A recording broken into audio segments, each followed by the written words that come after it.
El sol de Galilea descendía sobre las colinas de Nazaret con esa luz dorada que solo poseen los atardeceres del desierto, cuando el calor del día cede ante la brisa fresca que baja de las montañas. En aquel pueblo olvidado por los cartógrafos del imperio, donde las casas de piedra blanca se apiñaban como si buscaran protección mutua contra la inmensidad del mundo, una joven de apenas 14 años realizaba las tareas cotidianas que habían definido la vida de las mujeres de su linaje durante generaciones. María, hija de Joaquín y Ana, prometida a José el carpintero, no sabía que aquel día ordinario estaba a punto de convertirse en el eje sobre el cual giraría toda la historia de la humanidad.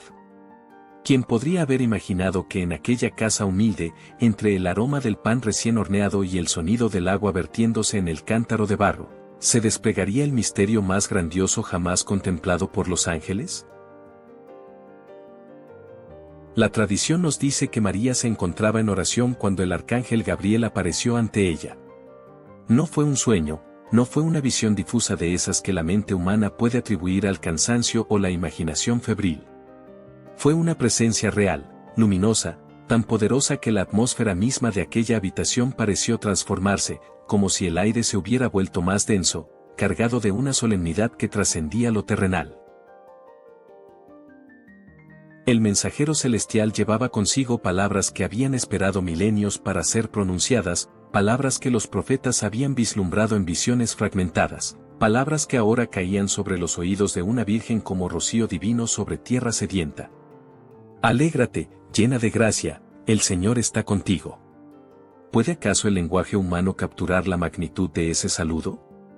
¿Puede nuestra comprensión limitada alcanzar la profundidad del momento en que Dios mismo solicita el consentimiento de su criatura para entrar en el mundo? María se turbó profundamente ante aquellas palabras. No era el miedo superficial de quien se asusta ante lo desconocido, sino el temblor reverente de quien intuye que está siendo llamada a participar en algo que excede infinitamente su capacidad de comprensión. Su mente, formada en las Escrituras y en la piedad de Israel, debió recorrer velozmente las promesas ancestrales, la descendencia de Abraham que sería bendición para todas las naciones, el trono eterno prometido a David, el Emmanuel anunciado por Isaías, el Mesías esperado por generaciones de judíos fieles que habían vivido y muerto bajo el yugo de imperios extranjeros. Ella conocía estas promesas, las había meditado en su corazón desde niña, pero jamás había osado pensar que su propia existencia pudiera estar entrelazada con su cumplimiento. El ángel continuó: concebirás en tu seno y darás a luz un hijo, y le pondrás por nombre Jesús.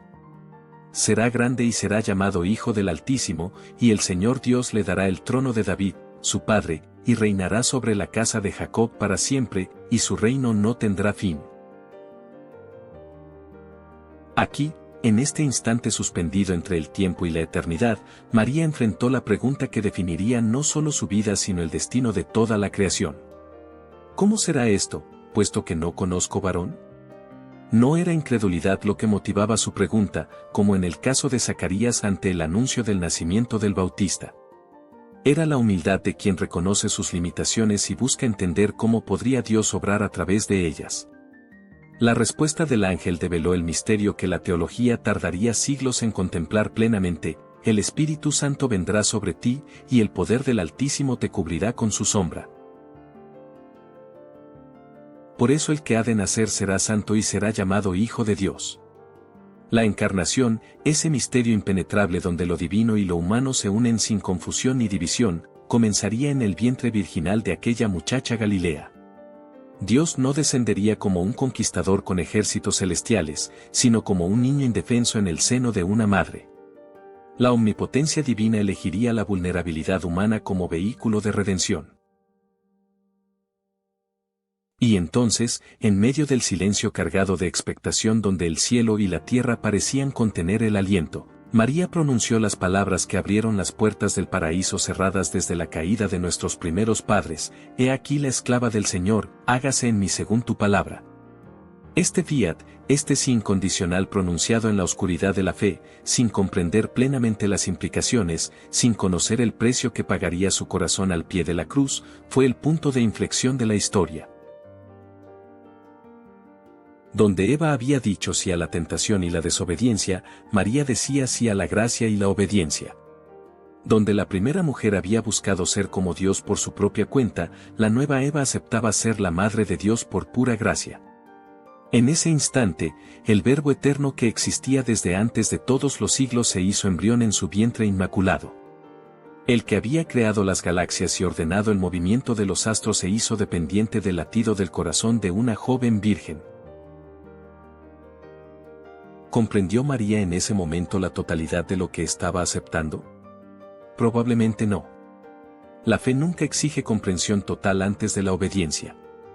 Lo que María sí comprendió fue que Dios la estaba invitando a una intimidad sin precedentes, a una colaboración en el plan de salvación que requeriría todo su ser, cuerpo, alma y espíritu. Ella no sería simplemente un instrumento pasivo, como un canal por el que fluyera la gracia sin dejar huella. Sería madre verdadera, nutriría con su propia sangre al que derramaría su sangre por la redención del mundo, le enseñaría a caminar al que sostiene el universo con su palabra, le cantaría canciones de cuna al que los serafines alaban sin cesar.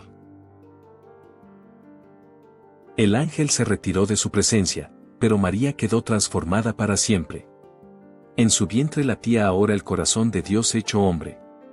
Había comenzado la espera más sagrada de la historia, el adviento primordial, la expectación de la madre que porta en sus entrañas la esperanza del mundo. Y mientras el sol terminaba de ocultarse tras las colinas de Nazaret y las primeras estrellas comenzaban a brillar en el firmamento, María guardaba todas estas cosas en su corazón, meditándolas en el silencio adorante de quien sabe que ha sido tocada por el misterio. Los días que siguieron a la Anunciación transcurrieron para María en una dualidad casi insoportable. Por fuera, la vida continuaba con su ritmo aparentemente inmutable en las calles polvorientas de Nazaret, pero por dentro, en el silencio de su corazón y en el santuario secreto de su vientre, se gestaba la revolución más radical que el cosmos hubiera conocido jamás. Cada mañana despertaba con la certeza renovada de que llevaba dentro de sí al Creador del universo, y cada noche se dormía con el peso aplastante de un misterio que superaba infinitamente su capacidad de comprensión. ¿Cómo procesar la realidad de que su cuerpo, formado del polvo de la tierra como el de cualquier otra hija de Eva, se había convertido en el tabernáculo viviente del Dios Altísimo? ¿Cómo reconciliar la humildad de su condición con la dignidad insondable de su vocación? Estas preguntas no tenían respuestas fáciles, y María lo sabía. Por eso guardaba silencio y meditaba. El primer trimestre de aquella gestación singular debió ser un tiempo de profunda soledad espiritual. ¿A quién podría contarle María lo que había sucedido sin parecer demente o blasfema? Las leyes de Israel eran severas con las mujeres que quedaban embarazadas fuera del matrimonio, y aunque José era un hombre justo, incluso él necesitaría la intervención de un ángel en sueños para comprender que lo concebido en María provenía del Espíritu Santo. Ella caminaba por las calles del pueblo, compraba pan en el mercado, sacaba agua del pozo como las demás mujeres, pero llevaba consigo un secreto que ningún otro ser humano podía compartir plenamente. Era la primera creyente del Adviento, la primera en experimentar esa espera teológica que combina la certeza de la promesa con la incertidumbre del cumplimiento. Dentro de ella crecía quien traería la luz al mundo, pero ella misma debía caminar aún en la penumbra de la fe, sin ver todavía el rostro de aquel a quien su alma amaba. ¿No es esta acaso la condición de todo creyente auténtico, vivir en la tensión entre el ya y el todavía no, entre la presencia real de Dios y su manifestación plena que aguardamos?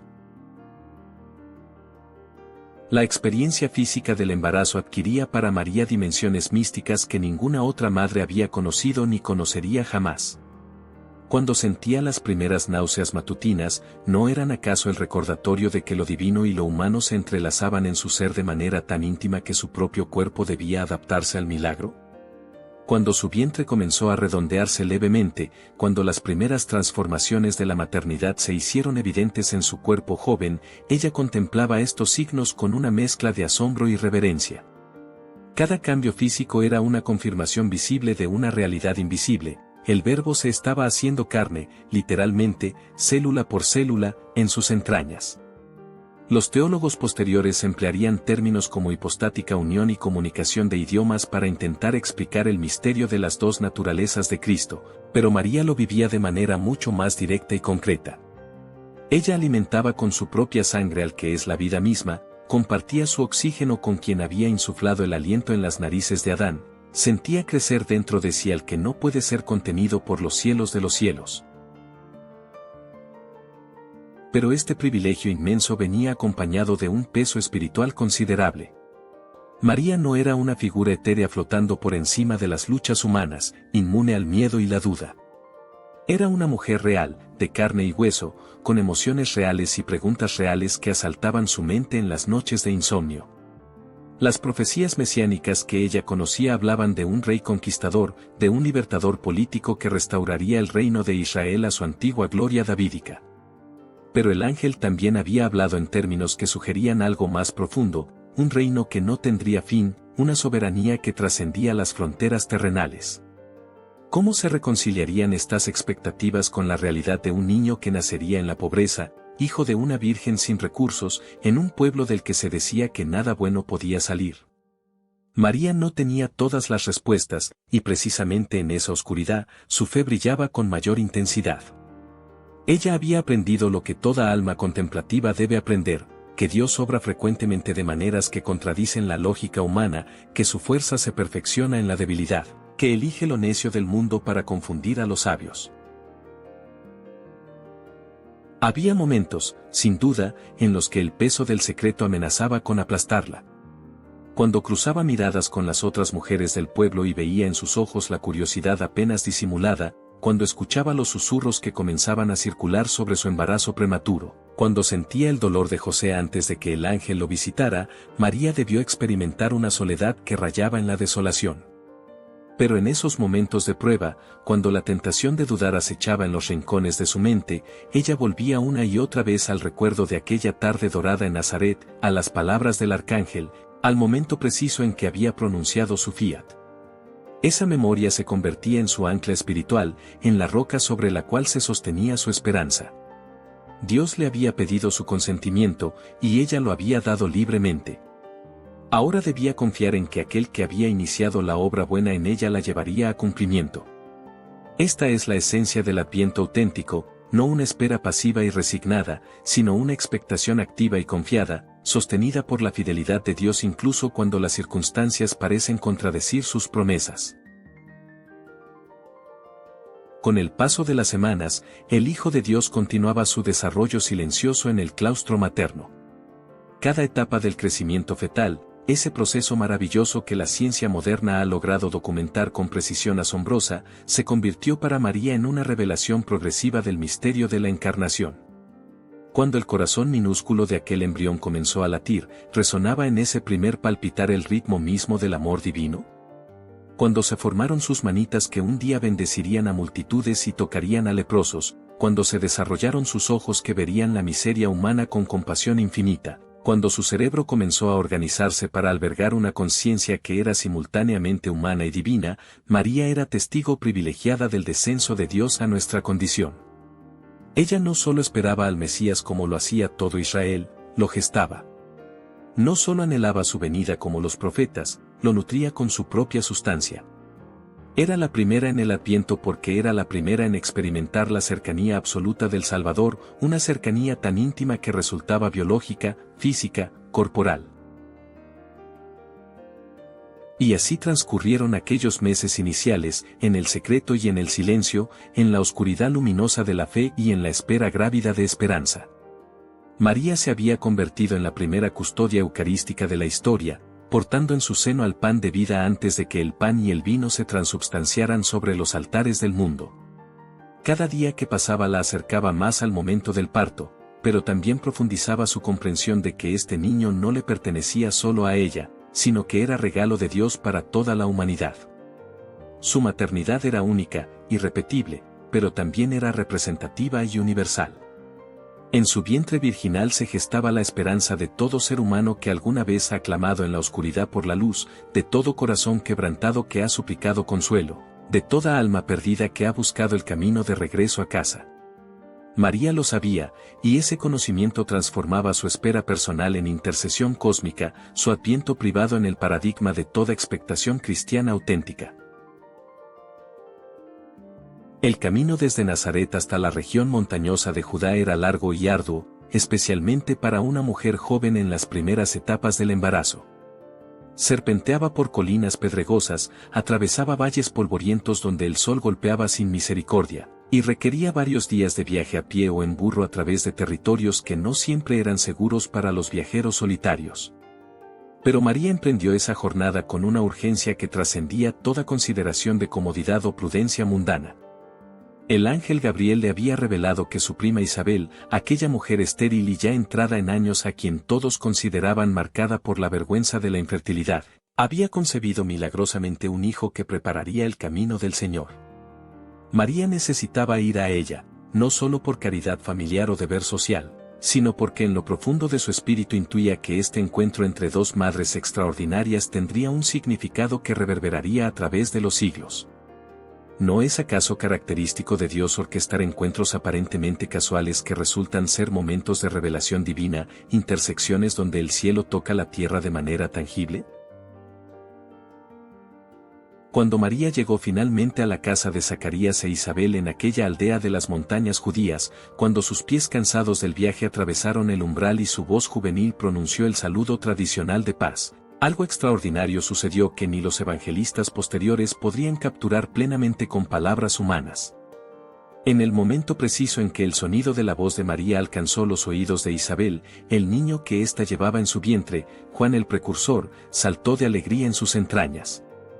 No fue un movimiento fetal ordinario de esos que toda madre embarazada experimenta, sino un estremecimiento profético, un reconocimiento prenatal del Mesías por parte de quien sería su heraldo. Aquel niño, aún no nacido, ya estaba cumpliendo su misión de señalar hacia Cristo, de anunciarlo, de preparar su camino incluso desde el claustro materno. ¿Puede haber testimonio más poderoso de la divinidad de Cristo que este reconocimiento instintivo del Hijo de Dios por parte de quien sería el más grande entre los nacidos de mujer? El Espíritu Santo, que había cubierto con su sombra a María en la Anunciación, ahora llenaba también a Isabel con su presencia luminosa. Isabel, movida por ese mismo espíritu, prorrumpió en una proclamación que era simultáneamente bendición, reconocimiento y profecía. Bendita tú entre las mujeres y bendito el fruto de tu vientre. ¿De dónde a mí que la madre de mi Señor venga a visitarme? Estas palabras, pronunciadas con una claridad y certeza que sólo podían venir de la inspiración divina, revelaban verdades teológicas que la Iglesia tardaría siglos en articular formalmente en sus credos y concilios. Isabel reconocía a María como Madre del Señor, es decir, como Theotokos, como la que había engendrado a Dios mismo hecho hombre.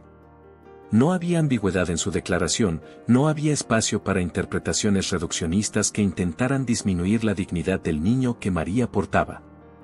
El pequeño Juan había reconocido la presencia del Mesías, e Isabel había comprendido con claridad sobrenatural la identidad verdadera de ese niño aún no nacido. La visitación se convirtió así en la primera confesión cristológica de la historia, pronunciada por dos mujeres en la intimidad de un hogar de montaña, lejos de las academias rabínicas de Jerusalén y de los círculos de poder del Sanedrín. Pero Isabel añadió algo más, algo que penetraba hasta el corazón mismo de la experiencia espiritual de María en aquellos meses de expectación sagrada. Bienaventurada la que ha creído que se cumplirían las cosas que le fueron dichas de parte del Señor. Esta bienaventuranza, la primera proclamada sobre María en los Evangelios, no exaltaba primariamente su maternidad física, sino su fe heroica. Isabel reconocía que el verdadero milagro no era solo biológico sino espiritual, que la grandeza de María residía fundamentalmente en su capacidad de creer lo imposible, de acoger lo incomprensible, de confiar en las promesas divinas incluso cuando éstas contradecían toda lógica humana. María era bendita porque había creído, porque su fiat había sido pronunciado en la oscuridad de la fe sin exigir pruebas ni garantías, porque había aceptado colaborar con un plan divino cuyos contornos apenas podía vislumbrar. Esta fe de María se convertiría en el modelo perpetuo para todo creyente que debe caminar por fe y no por vista, que debe confiar en Dios incluso cuando las circunstancias parecen desmentir sus promesas. Fue entonces, en respuesta a este reconocimiento y movida por una inspiración que brotaba de las profundidades de su alma contemplativa, que María pronunció el himno que la liturgia de la Iglesia repetiría diariamente durante milenios, el Magnificat. Mi alma engrandece al Señor, y mi espíritu se alegra en Dios mi Salvador, porque ha puesto los ojos en la humildad de su esclava.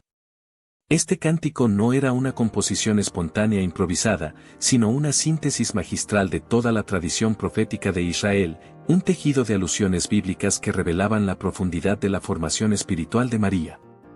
Ella había meditado las Escrituras no como ejercicio académico sino como oración viviente, y ahora ese tesoro acumulado en su corazón fluía naturalmente en forma de alabanza. El Magnificat era simultáneamente humilde y revolucionario, personal y universal, contemplativo y profético. María reconocía su pequeñez mientras proclamaba las obras grandes que Dios había hecho en ella, celebraba su propia elección mientras anunciaba la inversión radical de los valores del mundo que su Hijo traería consigo. El contenido del Magnificat revelaba que María comprendía perfectamente las implicaciones sociales y políticas del Evangelio que su Hijo vendría a proclamar. Dios derribaba a los potentados de sus tronos y exaltaba a los humildes, colmaba de bienes a los hambrientos y despedía vacíos a los ricos. Estas no eran meras metáforas espirituales desconectadas de la realidad social, sino proclamaciones proféticas de un orden nuevo que Cristo inauguraría con su vida, muerte y resurrección. El reino de Dios que crecía en el vientre de María era incompatible con los reinos de este mundo construido sobre el poder, la riqueza y el orgullo. Era un reino donde los últimos serían primeros, donde el servicio sería más grande que el dominio, donde el amor sacrificial se revelaría más poderoso que la espada. María, la joven campesina de Nazaret, se convertía así en la primera teóloga de la liberación, en la primera en articular el carácter radicalmente transformador del Evangelio. Su cántico resonaría a través de los siglos como recordatorio perpetuo de que el cristianismo auténtico no puede ser domesticado ni reducido a mera piedad intimista, sino que exige una conversión total que abarca todas las dimensiones de la existencia humana.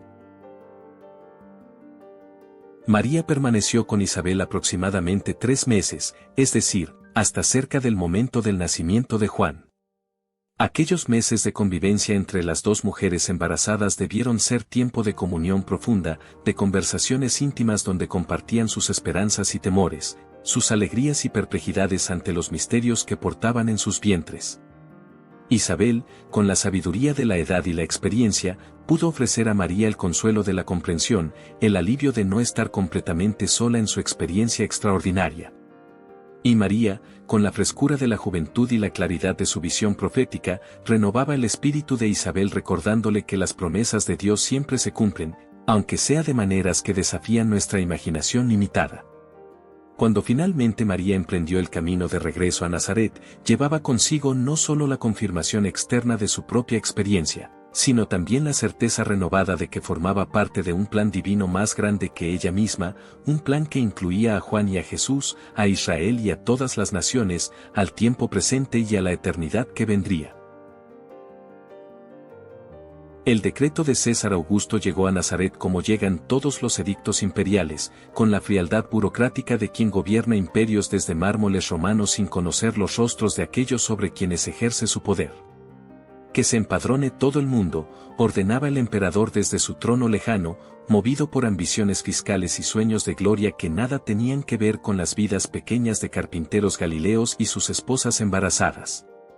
Pero en la economía misteriosa de la providencia divina, aquel decreto que parecía mero ejercicio de dominación imperial se convertiría en el instrumento que llevaría al Mesías prometido a Belén, la ciudad de David, cumpliendo así profecías pronunciadas siglos atrás por bocas que ni siquiera habían conocido el nombre de Roma. ¿No es esta acaso la ironía suprema de la historia de la salvación, que Dios utiliza las maquinaciones de los poderosos para cumplir sus propósitos eternos, que transforma los instrumentos de opresión en vehículos de redención? José y María debían ir a Belén porque César Augusto así lo había decretado, ignorante de que estaba facilitando el cumplimiento de las promesas hechas a Abraham, Isaac y Jacob. María se encontraba ya en los últimos meses de su embarazo cuando emprendieron el viaje.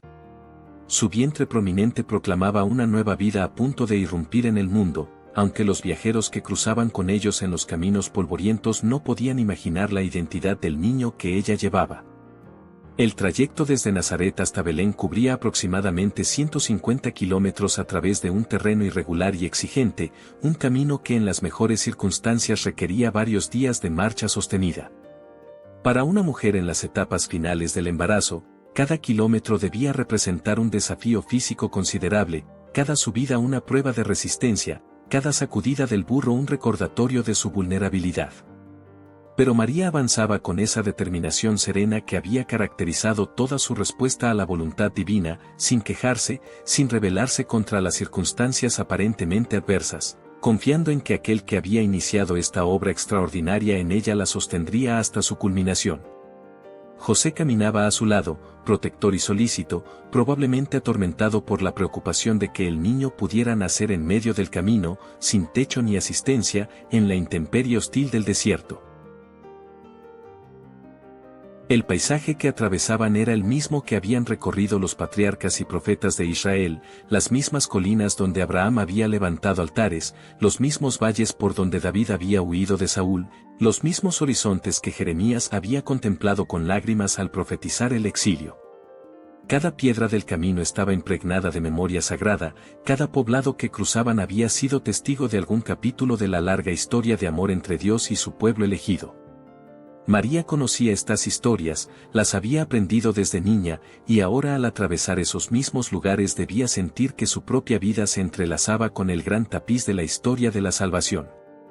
Ella no era un accidente aleatorio en el flujo del tiempo, sino un elemento esencial en el plan que Dios había diseñado desde antes de la fundación del mundo. El niño que llevaba en su vientre era la respuesta definitiva a todas las oraciones que habían ascendido desde aquellas tierras durante milenios. El cumplimiento de todas las esperanzas mesiánicas que habían sostenido a Israel en cautividad, persecución y opresión. ¿Pensaba María en estas cosas mientras el burro avanzaba pesadamente por los senderos pedregosos? ¿Meditaba en su corazón sobre la conexión entre su hijo y todas aquellas figuras del pasado que lo habían prefigurado? El viaje también representaba una especie de éxodo personal para la Sagrada Familia. Así como el pueblo de Israel había peregrinado 40 años por el desierto antes de entrar en la tierra prometida, así como toda generación de judíos fieles había debido emprender peregrinaciones a Jerusalén para las grandes fiestas, ahora José y María realizaban su propia jornada de fe hacia un destino que solo Dios conocía plenamente. No viajaban hacia la comodidad sino hacia la incertidumbre, no hacia la seguridad sino hacia la vulnerabilidad extrema. Belén no les ofrecería bienvenida preparada ni habitación reservada, llegarían como extraños a una ciudad abarrotada de viajeros que habían venido por la misma razón del censo, compitiendo todos por los recursos limitados de aquel pequeño pueblo. La expectación que María había vivido en la intimidad de su hogar nazareno ahora se convertía en peregrinación pública, en un desplazamiento físico que simbolizaba la naturaleza esencialmente itinerante de la fe auténtica. El creyente verdadero es siempre un peregrino, uno que ha puesto su esperanza no en las seguridades terrenas sino en la ciudad que tiene fundamentos, cuyo arquitecto y constructor es Dios. A medida que se aproximaban a Belén, el cansancio acumulado de días de viaje debía hacerse sentir con intensidad creciente. Las contracciones preliminares, esas señales que toda mujer embarazada reconoce como precursoras del parto inminente, probablemente comenzaban ya a manifestarse en el cuerpo fatigado de María. Cada paso la acercaba no solo geográficamente a Belén sino también cronológicamente al momento del nacimiento, al instante en que la espera de 9 meses culminaría en revelación visible. La paradoja de su situación debía resultarle evidente incluso en medio del agotamiento físico. Ella portaba en su vientre al Rey de Reyes, al Señor del universo, al Creador de todas las cosas, y sin embargo viajaba como la más pobre de las pobres, sometida a los caprichos de emperadores terrenos, sin siquiera la garantía de un lugar digno donde dar a luz. Esta inversión de valores, esta elección divina de la debilidad aparente como vehículo de la omnipotencia, se convertiría en el patrón distintivo de todo el ministerio de Jesús. El Mesías que Israel esperaba como conquistador militar llegaría como niño indefenso, el Rey eterno haría su entrada en burro prestado, el Señor de la vida moriría en una cruz. Todo comenzaba aquí, en este viaje agotador de una pareja sin recursos hacia una ciudad que no los recibiría.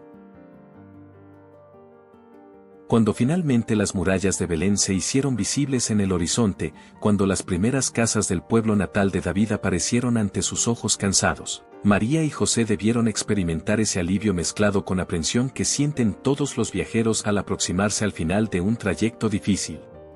Habían llegado, sí, pero ¿qué les esperaba? El censo había atraído a multitudes, los alojamientos estarían llenos, las posibilidades de encontrar un lugar apropiado para el parto eran mínimas. Pero en la fe inquebrantable de María no había lugar para la desesperación. Si Dios había orquestado todos los acontecimientos hasta este punto, si había movido el corazón de un emperador pagano para traerlos exactamente a esta ciudad en este momento preciso, entonces proveería también lo necesario para el nacimiento de su hijo. La espera estaba llegando a su culminación, la expectación del Adviento estaba a punto de transformarse en la alegría indescriptible de la Natividad. El largo camino desde Nazaret había sido más que un simple desplazamiento geográfico, había sido una peregrinación espiritual, un tránsito de la promesa al cumplimiento, del ya al todavía no definitivo.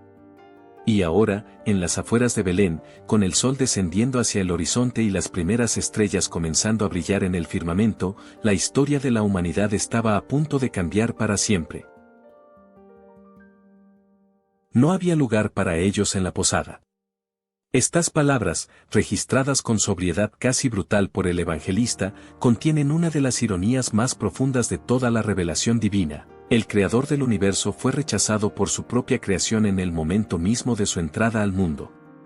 José había recorrido las calles abarrotadas de Belén tocando puerta tras puerta, explicando la situación urgente de su esposa embarazada, suplicando aunque fuera un rincón donde pudiera dar a luz con un mínimo de dignidad y privacidad. Pero Belén, desbordada por los viajeros que habían llegado para el censo, no tenía nada que ofrecer a aquella pareja pobre procedente de Galilea. Los posaderos, ocupados con huéspedes que podían pagar mejor, con viajeros de mayor importancia social, desviaban la mirada de aquel carpintero humilde y su joven esposa.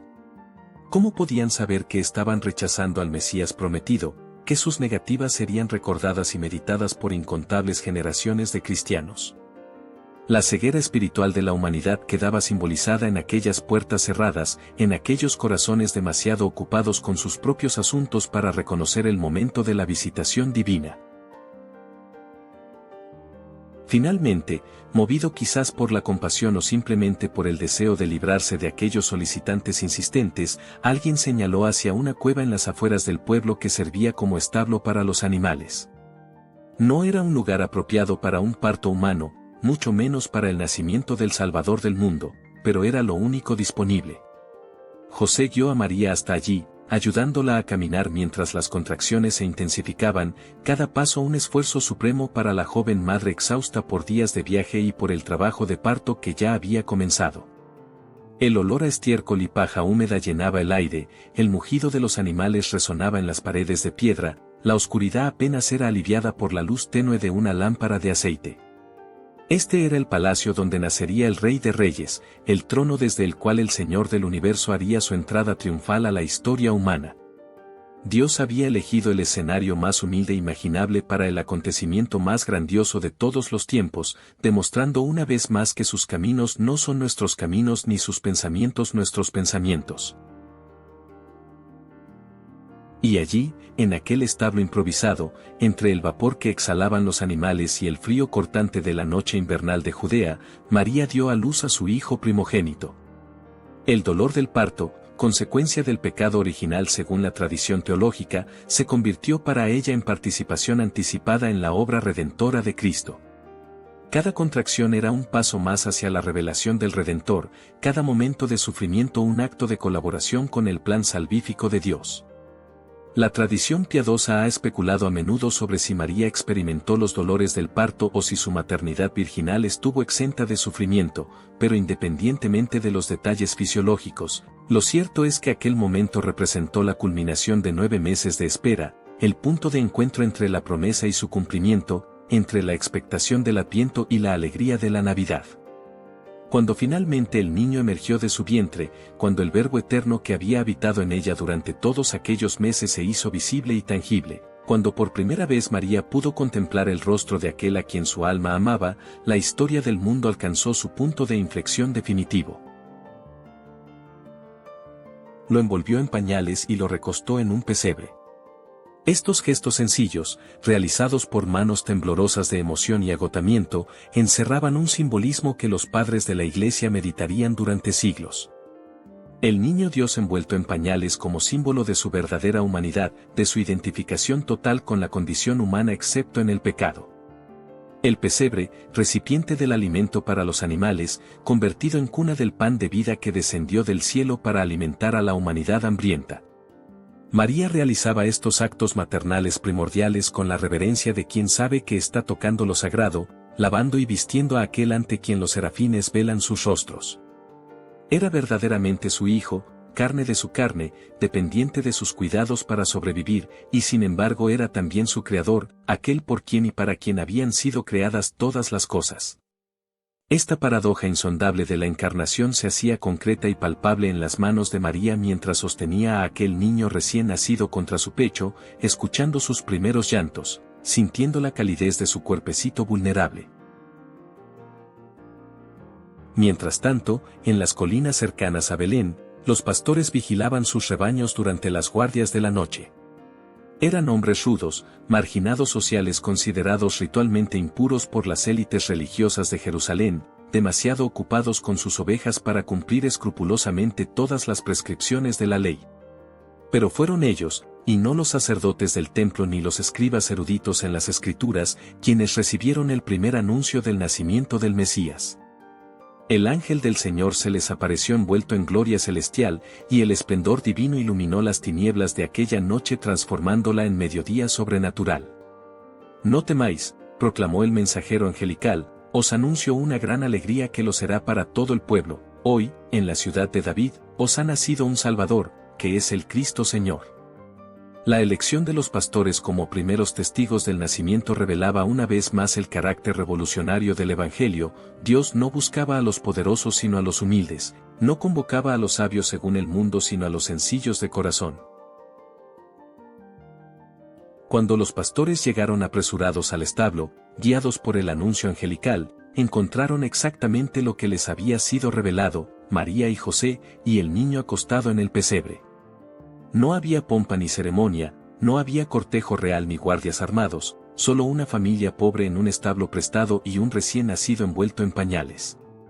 Pero aquellos hombres sencillos, con esa intuición espiritual que a menudo poseen quienes no han sido corrompidos por el orgullo intelectual, reconocieron en aquel niño al Salvador prometido. Se arrodillaron en adoración, probablemente con lágrimas surcando sus rostros curtidos por el sol y el viento, y dieron gloria a Dios por todo lo que habían visto y oído. María, por su parte, guardaba todas estas cosas y las meditaba en su corazón. No respondió con palabras elaboradas ni con discursos teológicos, sino con el silencio contemplativo que había caracterizado toda su respuesta a los misterios divinos. Observaba cómo aquellos extraños se postraban ante su hijo, como el cielo había enviado mensajeros para anunciar su nacimiento, y comprendía con creciente claridad que este niño que había salido de sus entrañas no le pertenecía solo a ella sino al mundo entero. La noche del nacimiento de Cristo fue simultáneamente la más oscura y la más luminosa de la historia. Oscura porque mostró la indiferencia y el rechazo del mundo hacia su Creador, porque evidenció la ceguera espiritual de una humanidad demasiado ocupada consigo misma para reconocer el momento de su redención. Pero también fue la más luminosa porque en aquella oscuridad brilló la luz verdadera que ilumina a todo hombre, porque en medio del rechazo se manifestó el amor incondicional de Dios que no se detiene ante ningún obstáculo para alcanzar a sus hijos perdidos.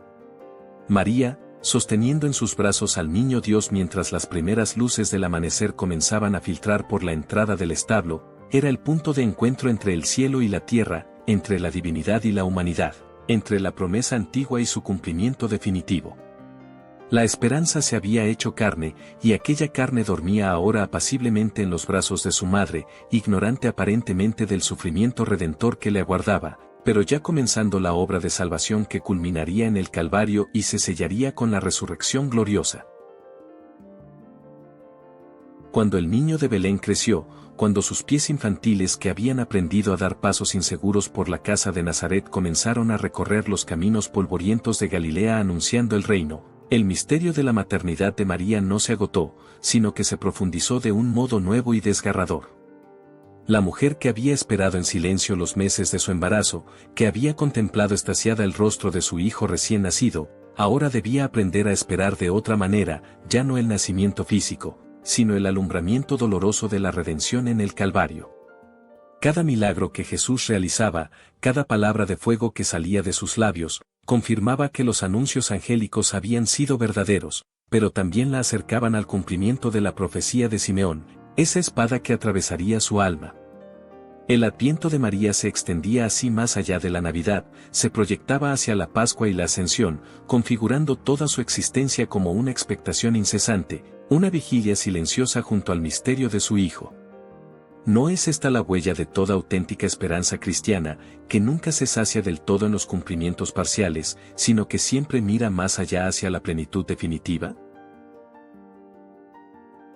Cuando Jesús expiró en la cruz, cuando el cielo se oscureció y la tierra tembló y el velo del templo se rasgó de arriba abajo, el vientre que lo había albergado en silencio sintió un eco misterioso de aquel desgarrón cósmico. María, al pie del madero, vivía el más oscuro de sus advientos, una espera envuelta en aparente contradicción, porque la promesa de salvación parecía desmentida por la brutalidad del suplicio. Sin embargo, incluso allí, en el Gólgota, su esperanza no se extinguió, porque se enraizaba no en las apariencias inmediatas, sino en la fidelidad inquebrantable de Dios a sus promesas. Aquella que había creído contra toda lógica que una virgen podía concebir, ahora creía contra toda evidencia que un condenado podía ser el Salvador.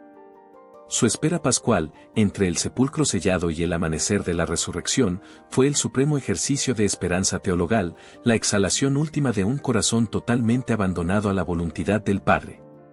Así, Nuestra Señora de la Esperanza no es solo la joven de Nazaret embarazada, sino también la Madre dolorosa del Calvario, que sigue esperando cuando todos los demás han huido, que permanece cuando la fe de casi todos se ha resquebrajado. Tras la resurrección y la ascensión de Cristo, cuando los discípulos se reunían en el cenáculo a la espera del Espíritu prometido, la figura de María aparece discretamente, pero con un peso espiritual inmenso. Ella estaba allí, en medio de aquella pequeña comunidad temerosa y frágil, como memoria viviente de la fidelidad de Dios y como garantía silenciosa de que las promesas de Cristo se cumplirían. Había esperado al Mesías en su vientre, había esperado la resurrección al pie de la cruz, y ahora esperaba el descenso del Espíritu sobre la Iglesia naciente. Su vida se revelaba como un adviento continuo, una sucesión de esperas cada vez más profundas que no la encerraban en la pasividad, sino que la convertían en el corazón orante de la comunidad creyente. No se trataba de una esperanza vaga ni sentimental, sino de una certeza arraigada en la experiencia concreta de la acción de Dios en su propia carne y en la historia de su pueblo. Por eso la tradición cristiana, al contemplarla rodeada de los apóstoles en Pentecostés, la ha reconocido como Madre de la Iglesia, Madre de todos aquellos que viven de la esperanza del Evangelio en medio de un mundo que tantas veces parece dominado por la desesperanza. Con el paso de los siglos, mientras las generaciones se sucedían y los imperios se levantaban y caían, la figura de María embarazada, de Nuestra Señora de la Esperanza, comenzó a adquirir una densidad simbólica cada vez mayor en la conciencia de los creyentes. Los cristianos descubrieron en esa imagen de la Virgen encinta una síntesis perfecta de su propia condición espiritual, también ellos viven grávidos de una promesa, portando en vasijas de barro un tesoro que aún no se manifiesta plenamente. Las fiestas dedicadas a la expectación del parto de la Virgen, celebradas en diversos lugares con títulos como Nuestra Señora de la o Virgen de la Esperanza, no eran simples manifestaciones devocionales pintorescas, sino intuiciones profundas sobre la estructura misma de la existencia cristiana. El Adviento litúrgico, lejos de ser un mero preludio sentimental a la Navidad, se reconocía como clave interpretativa de toda la vida. Vivir en Cristo significa vivir en expectación, en un constante embarazo espiritual donde la gracia crece silenciosamente en lo oculto, mientras el mundo sigue su curso ajeno al misterio que se está gestando en el corazón del creyente. La Virgen de la Esperanza aparece así como ícono de la Iglesia en su dimensión más profunda. Como María, la comunidad cristiana concibe por la fe al Verbo en su seno, lo lleva en sus entrañas a través de los sacramentos, lo da a luz al mundo mediante el testimonio y la caridad, y sufre los dolores del parto cada vez que la historia parece contradecir el Evangelio. Cada persecución, cada crisis, cada escándalo que sacude al cuerpo de Cristo, se convierte en un nuevo adviento doloroso donde la Iglesia, sostenida por la intercesión de María, aprende de nuevo a esperar contra toda esperanza.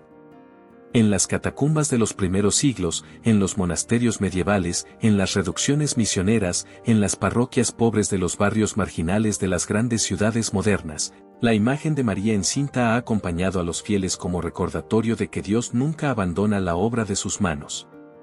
Cuantos cristianos, contemplando sus manos vacías y su futuro incierto, han encontrado consuelo en la mirada serena de la Virgen de la Esperanza, comprendiendo que la verdadera fecundidad no se mide por los éxitos visibles, sino por la fidelidad silenciosa al plan de Dios que germina en lo oculto. Hoy, en un mundo marcado por una prisa que devora todo, por una cultura de la inmediatez que rechaza cualquier proceso lento, la figura de María embarazada se alza como un signo de contradicción radical. Vivimos rodeados de promesas efímeras, de satisfacciones instantáneas que se evaporan tan rápido como llegan, y por eso la paciencia se ha vuelto una virtud casi incomprensible. Pero la esperanza cristiana, de la cual María es maestra y espejo, no tiene nada que ver con la impaciencia consumista ni con el optimismo ingenuo de quien cree que todo se arreglará automáticamente. Es una virtud hecha de tiempo y de cruz, de espera y de combate interior, de noches oscuras sostenidas únicamente por la memoria de la fidelidad de Dios. Contemplar a Nuestra Señora de la Esperanza en Adviento es aprender a habitar el intervalo entre la promesa y su cumplimiento sin huir, sin anestesias, sin desesperación, permitiendo que ese intervalo nos transforme. Es aceptar que hay procesos que no pueden acelerarse sin destruirse, que hay frutos espirituales que solo maduran al ritmo de Dios. María, como Madre de la Esperanza, se acerca especialmente a aquellos cuya vida parece detenida en un adviento interminable. Está cerca de la mujer estéril que anhela un hijo y no lo recibe, del enfermo que espera una curación que no llega, del preso que aguarda una liberación siempre postergada, del joven que busca su vocación en medio de un horizonte nebuloso, del anciano que siente que las promesas de plenitud parecen haber pasado de largo por su puerta. A todos ellos les muestra discretamente su vientre glorioso, ya no hinchado por el embarazo biológico, sino por la maternidad espiritual que sigue engendrando hijos para Dios en todas las épocas. Les susurra con la misma voz con la que respondió al ángel: confía, aunque no entiendas, permanece, aunque todo grite huida, cree, aunque tus ojos solo vean oscuridad. Su esperanza no es teoría, es carne y sangre, es experiencia probada en el fuego del sufrimiento y de la noche de la fe. Por eso su intercesión tiene un peso singular ante el corazón del Hijo, que sabe muy bien cuánto le costó a su madre mantener la esperanza en los momentos más oscuros de su propia vida. Al final, el título de Nuestra Señora de la Esperanza nos remite inevitablemente a la espera última de la Iglesia, la parusía, la segunda venida gloriosa de Cristo. Así como María aguardó el nacimiento de Jesús en la carne, así la humanidad redimida aguarda su manifestación definitiva en gloria. El Adviento litúrgico nos coloca simbólicamente junto a ella en Nazaret y en Belén, pero también nos proyecta hacia ese día en que Dios será todo en todos. La Virgen de la Esperanza, entonces, no es solo memoria de un pasado entrañable, sino profecía viviente de un futuro cierto. Su figura embarazada, que en la iconografía cristiana parece siempre a punto de dar a luz, nos recuerda que la historia misma está grávida de Cristo, que cada acontecimiento humano, por caótico que parezca, está misteriosamente orientado hacia ese parto escatológico en el que los cielos nuevos y la tierra nueva verán al Cordero reinar para siempre. Entretanto, mientras caminamos entre luces y sombras, mientras vivimos nuestros propios advientos personales y comunitarios, podemos alzar la mirada hacia ella, Madre de la Esperanza, sabiendo que en su corazón materno nuestras esperas, nuestras lágrimas y nuestros silencios encuentran acogida y sentido.